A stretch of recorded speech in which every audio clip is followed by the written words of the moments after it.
Hello everyone, welcome to our lesson today. In this lecture, we'll be working on organizing content, which is a very crucial step in the process of course design. By the end of this lesson, you'll be able to understand the different levels of organizing a course, get to know various types of syllabus, and their principle of organization, which are all accompanied by relevant examples. First and foremost, it is important to keep in mind the three different levels of organizing a course. Specifically, the three levels are as follows. First, organizing the course occurs at the level of the course as a whole. Second, it is the level of the success of the whole, including units and modules within the course. Thirdly, organizing the course happens at the level of individual lessons. Decisions about the course content also need to address the contribution of content throughout the course. This is known as planning the scope and sequence of content. Scope is concerned with the breadth and depth of coverage of items in the course. But how much will be included in relation to this topic, and how many periods should be devoted to it?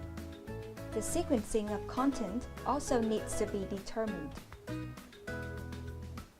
Now, the question is, what are some of the ways to sequence the course content? In fact, there are many ways to arrange the course content.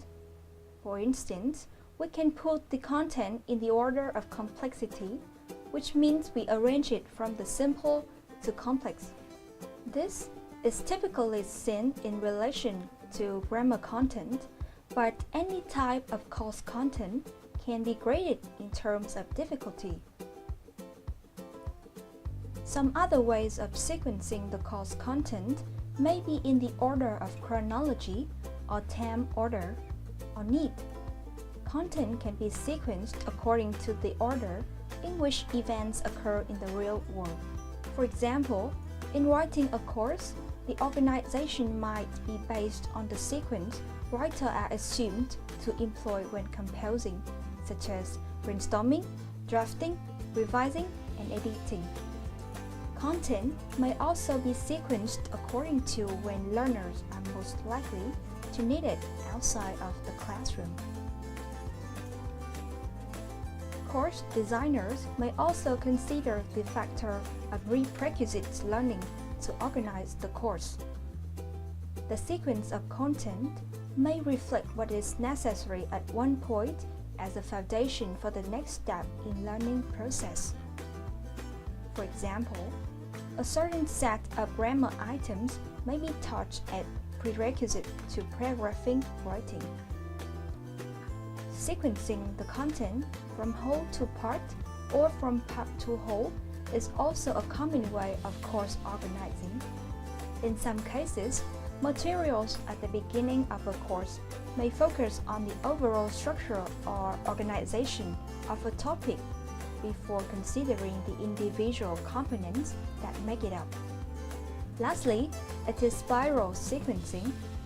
This approach involves the recycling of items to ensure that learners have repeated opportunities to learn them. So, what are the ways to organize the syllabus? Basing on the principle of organization, we can have the following types of syllabus: lexical syllabus, grammatical syllabus, functional syllabus, situational syllabus, topical syllabus, task-based syllabus, skills syllabus, and strategies syllabus. Can you think of the example for each type of syllabus? Easy, isn't it? Now, let's go to each of the aforementioned syllabi and analyze some examples. Some examples of the syllabi of different organizing principles. Firstly, let's come to the lexical syllabus. It is the one that identifies a target vocabulary to be taught. Lexical syllabus is normally arranged according to levels and can only be considered as one strand of a more comprehensive syllabus. Look at this example. The units are organized based on the theme of vocabulary. Unit 1, on campus. Unit 2, outdoors activities. Unit 3, at home. Unit 4, travel. And Unit 5, modern technology.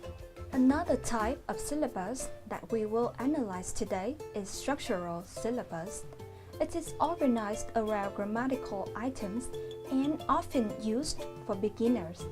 Note that the choice and sequencing of grammatical items reflect the difficulties of the items and the relationship to other aspects of the course.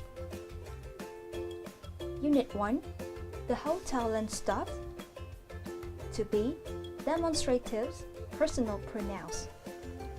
Unit 2, the hotel and stuff. Question with where, prepositions. And Unit 3, the hotel restaurant, present continuous, adjectives. Functional syllabus is organized around the functions most commonly needed in speaking, such as requesting, complaining, suggesting, and agreeing.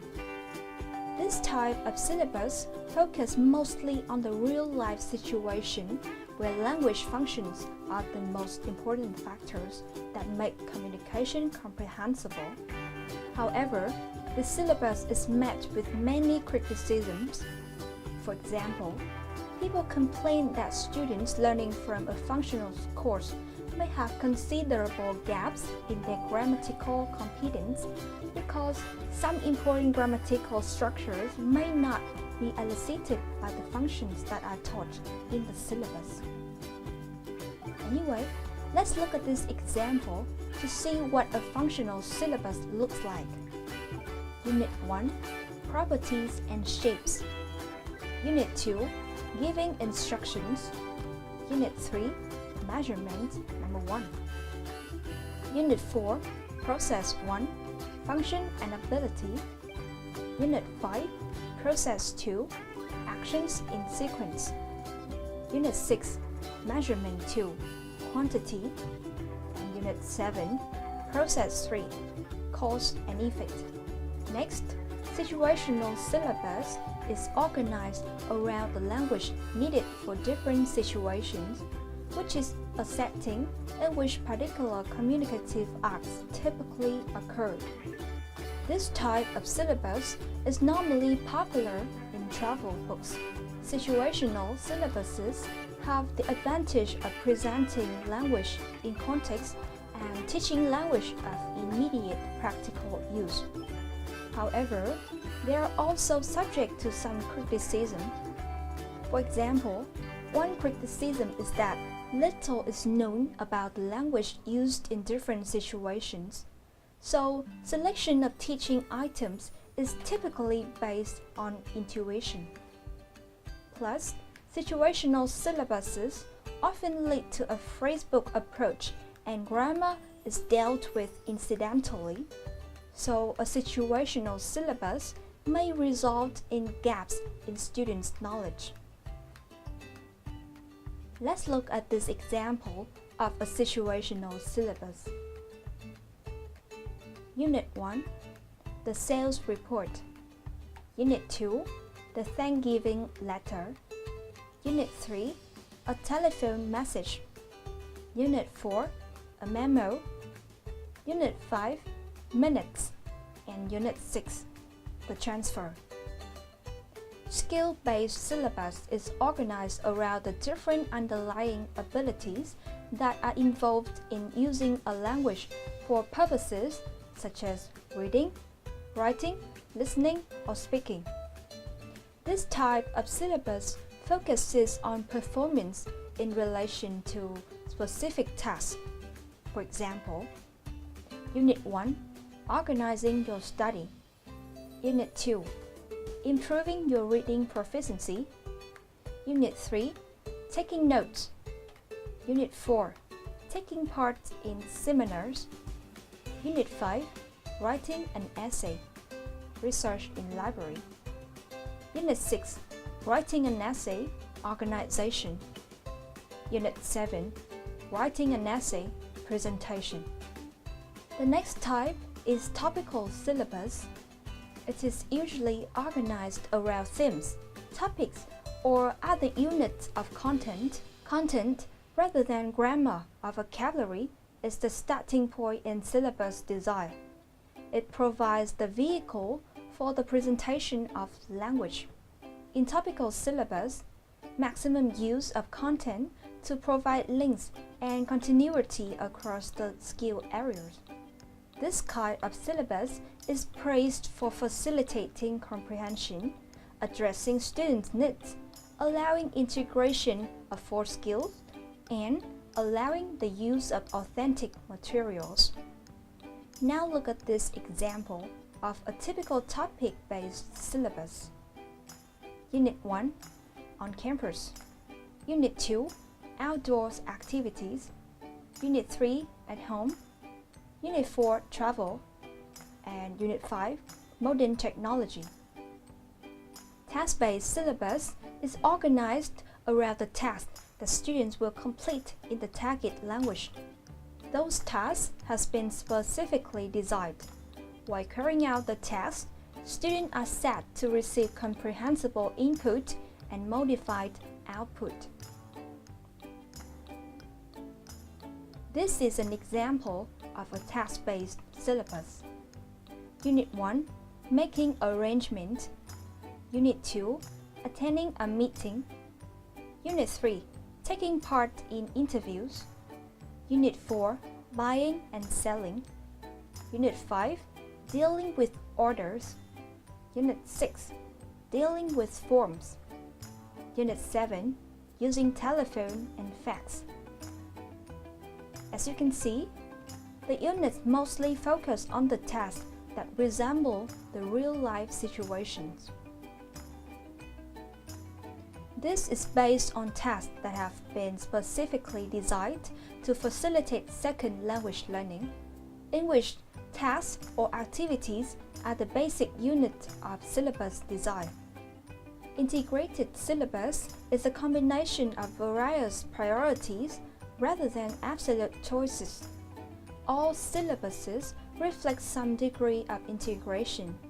The teacher must make decisions about which focus will be central in planning the syllabus and which will be secondary.